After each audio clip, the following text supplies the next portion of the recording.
Contoh keempat yang diberikan Yakobus tentang hubungan antara iman dan perbuatan-perbuatan adalah kisah Rahab.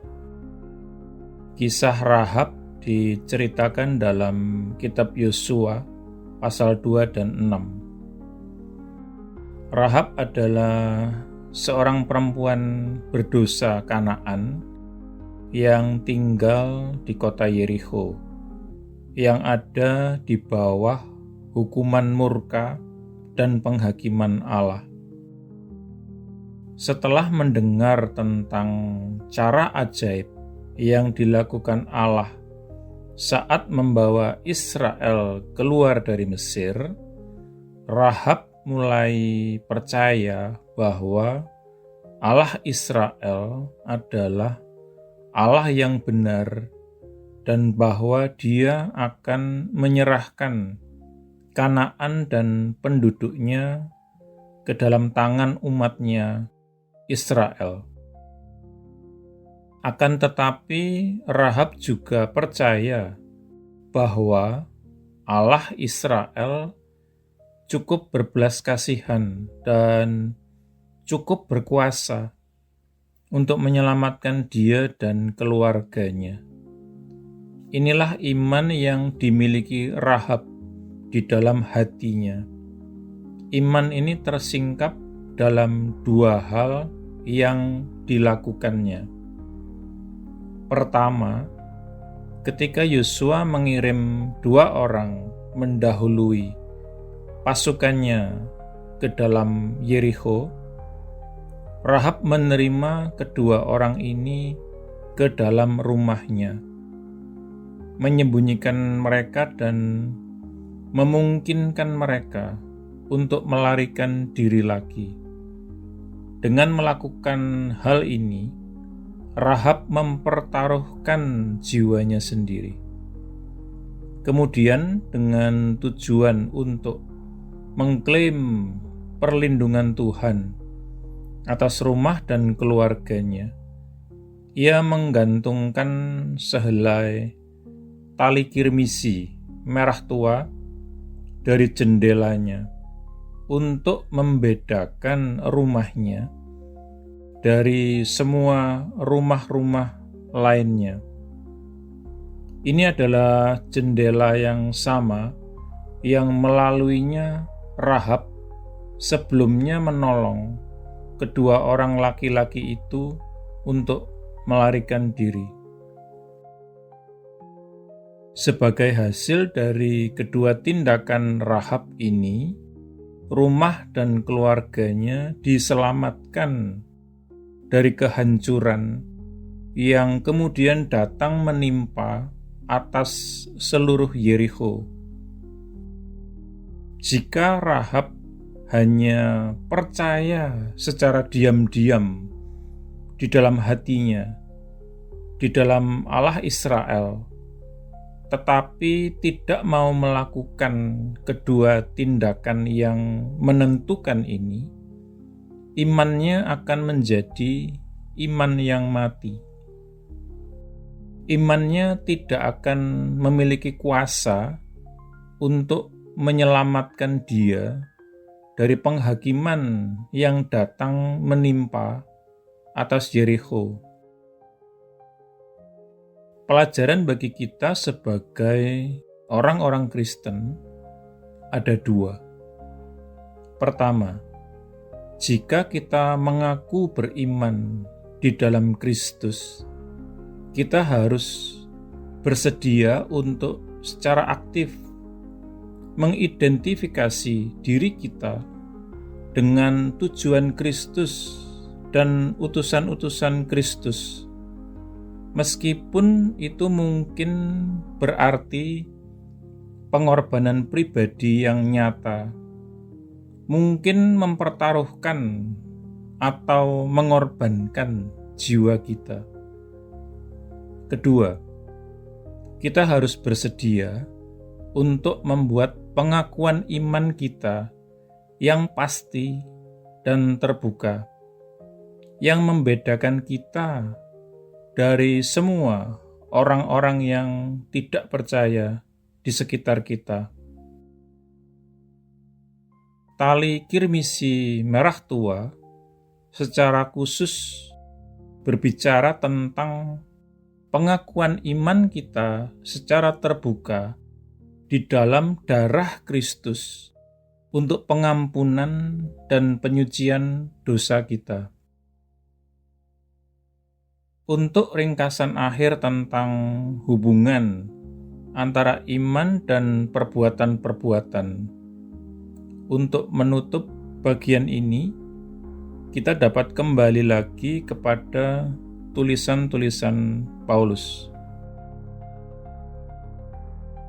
Kerjakanlah sepenuhnya keselamatan kalian dengan takut dan gemetar, karena Allah lah yang beraktivitas di dalam kalian, baik kehendak dan aktivitas demi kesenangannya, tercatat dalam Filipi 2 ayat 12-13.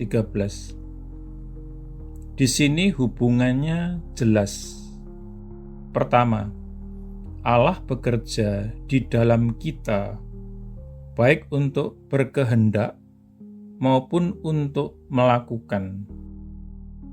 Kemudian kita mengerjakan dalam tindakan-tindakan kita apa yang telah Allah kerjakan terlebih dahulu di dalam kita. Hal penting yang harus disadari adalah bahwa iman datang lebih dahulu, baru kemudian perbuatan-perbuatan. Kita menerima keselamatan dari Allah hanya melalui iman, tanpa perbuatan-perbuatan. Setelah menerima keselamatan dengan cara ini, kita kemudian mengerjakannya secara aktif dalam hidup kita oleh perbuatan-perbuatan kita, oleh hal-hal yang kita perbuat. Jika kita tidak mengerjakan keselamatan kita secara aktif dengan cara ini, setelah percaya, ini menunjukkan bahwa iman yang kita akui hanyalah iman yang mati, dan bahwa kita tidak memiliki pengalaman keselamatan yang nyata. Kita tidak menerima keselamatan oleh perbuatan-perbuatan, namun perbuatan-perbuatan kita adalah ujian apakah iman kita nyata dan sarana yang melaluinya iman kita berkembang. Hanya iman yang nyata dan hidup yang dapat menjadikan orang Kristen nyata dan hidup. Kita berdoa. Bapa Surgawi yang terkasih, betapa indahnya bahwa dalam perjanjian lama menjadi nyata bahwa hatimu tertuju kepada setiap orang dari semua bangsa-bangsa. Engkau membuka hati seorang perempuan yang hidup di dalam dosa, tetapi yang telah mengabdikan dirinya di dalam hatinya kepada Allah Israel yang hidup. Kasih karuniamu besar dan luar biasa. Terima kasih Tuhan. Amin.